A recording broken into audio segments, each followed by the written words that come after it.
Whata, and g'day viewers. In this week's podcast episode, we talk about G.S.D.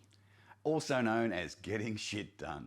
So that you can take your foot off the procrastination brake and get living. So what exactly is procrastination? Well, it's when you know you should do something, but you still don't do it. And why don't you do it? Well, we're going to go right into that. So if you're ready to kick procrastination to the curb, listen up. And if you're not, just put it off until tomorrow.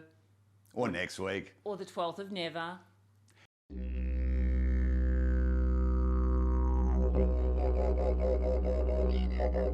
Whata and g'day, I'm Janet. And I'm Michael. And welcome to this week's episode of About. And it's one of my personally favourite topics. G.S.D. Get shit done. The art of ending procrastination like a pro. Beating procrastination is an integral part of success, fulfillment and happiness. And by the end of this podcast, you will understand the true nature of procrastination and discover that it is just too costly to put up with any longer. And we'll give you some tools and strategies to change this pattern so you can leave procrastination behind. So why have we called it GSD? Pretty simple. A number of years back, Janet was awarded the inaugural Employee of the Year award nationally across the company that she was working for. And one of her younger colleagues was really intrigued by this and wanted to know more, and in particular how she actually won it. And her answer was really simple. It's easy. GSD. You just have to get shit done. Janet, give us an example of when you got shit done. Sure, Mitch. That particular conversation, it was late afternoon and one of the team came in with a last-minute order for dispatch, one of the sales guys. Can we please get this out tonight, was his request. And as the packages were already done for the day and the courier was due in about 4 minutes, the receiving colleague said, nah, sorry, mate, leave it here. We'll pack it and send it tomorrow. And I overheard it and I thought, classic procrastination, right? I said, nah, give it to me. We'll get it done and I'll process it and get it in the bag. It was a small item. It was easy. I did it. It didn't take a lot of extra effort and it resulted in both a happy BDM and a happy customer. Thanks, Jenny. I bet you've all had your own examples of procrastination, right? Particularly when you were at school and had either homework assignments or assignments with due dates. And you left it all to the very last minute, getting all stressed out and not necessarily doing your best work. I know I did. You know, I even found documentaries about something that I was completely not interested in. Watching paint dry. Was more interesting than doing my assignment or my homework. But on a serious note, though, over time, chronic procrastination holds not only productivity and monetary costs, but it has truly destructive effects on our mental and physical health. And studies have actually shown these to include and not be limited to chronic stress, general feelings of distress, low satisfaction of life, some depression symptoms and anxiety and even hypertension and cardiovascular problems. Yeah, I believe that. You work yourself up so much worrying about what you haven't done. Every one of us put things off. You know, we all do it. Is there something in your life that you've been putting off? Even if you're putting off something that seems trivial, it's not the size of what you're procrastinating about. That's the problem. It's actually that you're giving your energy to a bad habit that will grow and eventually strangle your success. And that's a good point. You know what? Procrastination actually isn't about laziness. It's actually quite a sneaky form of self-harm. And the word procrastination is derived from the Latin verb procrastinare, to put off until tomorrow.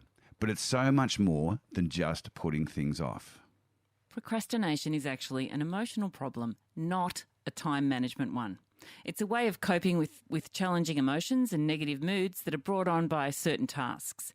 These negative emotions include boredom, anxiety, envy, insecurity, frustration, resentment, self-doubt, just to name a few. So understanding this behaviour and dealing with it is going to help you in so many areas of your life. Mitch, tell us about 4 of the main procrastinations, chrysalis style. Sure, Jenny. Well, number 1 is the procrastinator who will never actually get around to starting or completely finishing a task for fear that it won't live up to either other people's expectations or, even more importantly, their own.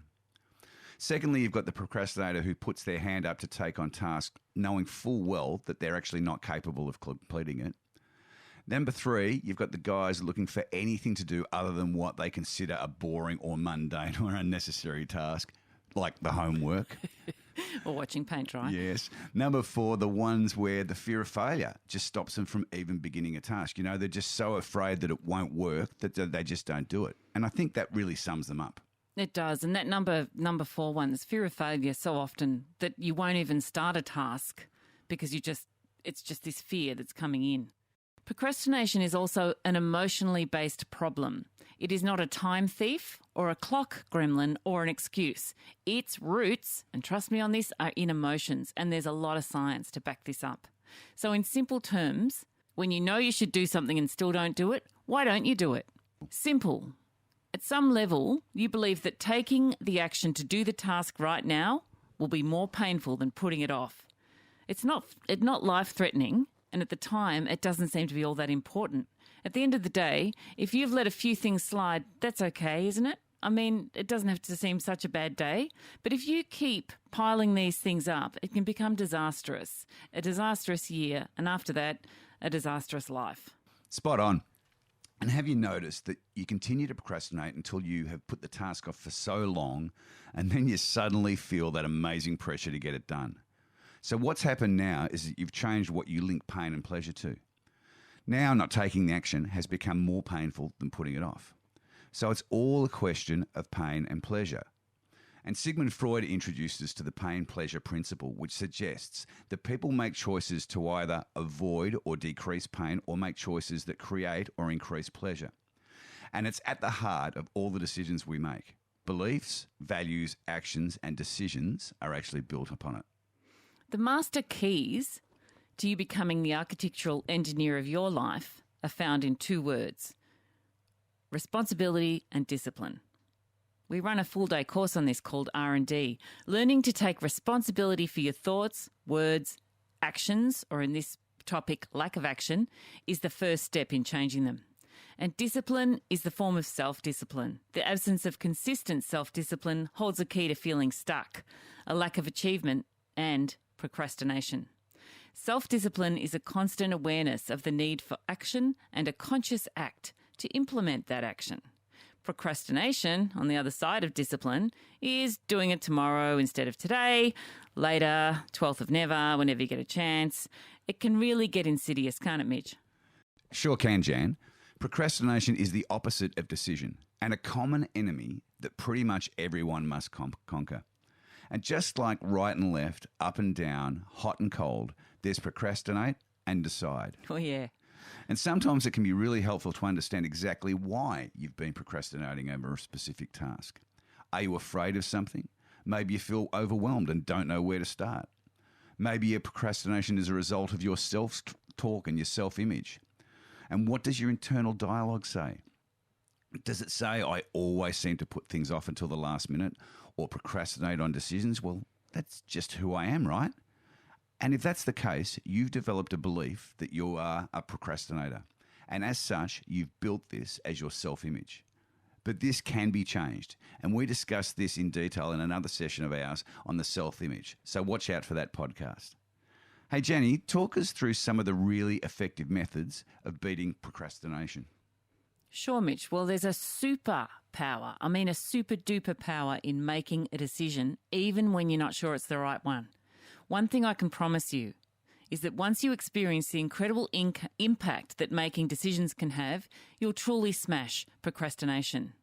Also, a favourite of mine is the almighty hour of power.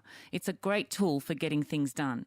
In particular, the larger tasks and actions where you can use these hours as smaller, bite-sized chunks of a whole project. I use this method when I'm writing novels or a large paper or a discussion or writing a talk. You need to break it down. An hour of power is a concentrated effort within an hour's time frame. To get the most out of it, you need to put away all distractions and work in concentrated chunks of time. It'll take concerted effort at first, but the output will eventually come as you get into a state of flow. In time, after you've exercised this muscle, this hour of power muscle, and you get into the flow, you'll smash out a super productive hour, if not more, with ease. You know, we often procrastinate because we don't know where to begin, right? And do you have projects or tasks that look enormous? And even if you're a big picture person, you really don't have a clue where or how to start. And I find myself sometimes getting in that position.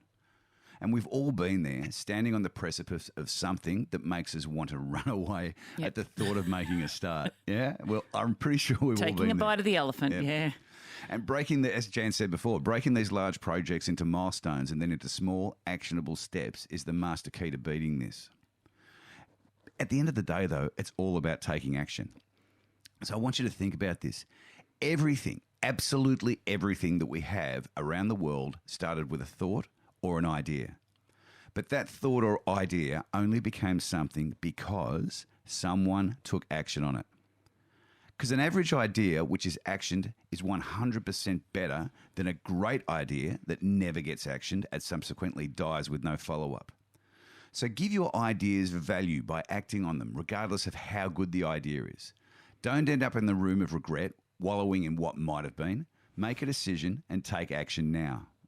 Okay, so you've tried everything and you're still putting things off. A really handy one is an accountability buddy, a really handy tool. So an accountability buddy is a like-minded person who keeps you on track with your tasks and your goals. They cheer you up, they're your cheerleader, they help to keep you motivated and focused.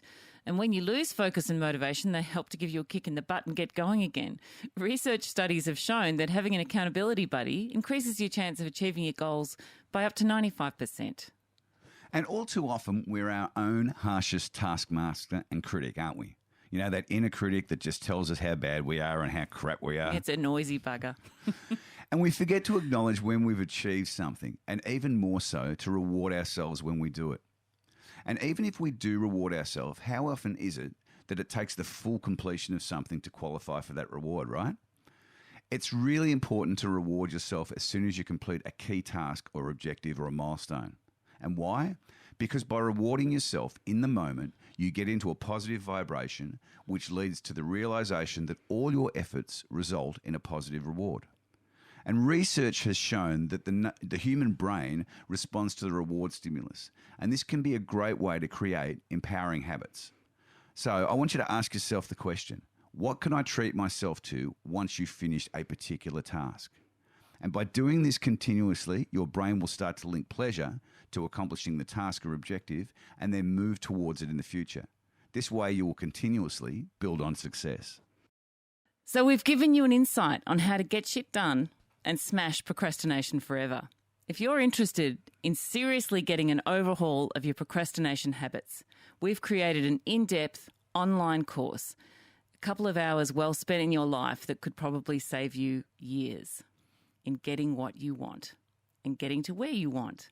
Go to www.chrysalisgroup.com.au and hit the program tab. You'll see the GSD course. It will kick your procrastination to the curb. Thanks so much for joining us today on this episode of About. And until next week, love and blessings from us. See ya. Thanks for watching this video, and we hope that you got a lot out of it. We would love it, be grateful and appreciative if you would take the time to like this video, comment if you feel inclined, and share with any friends that you think would benefit from this. We are constantly creating new great content, so also remember to subscribe so you don't miss out on any of the awesome material that we have coming up. See you soon.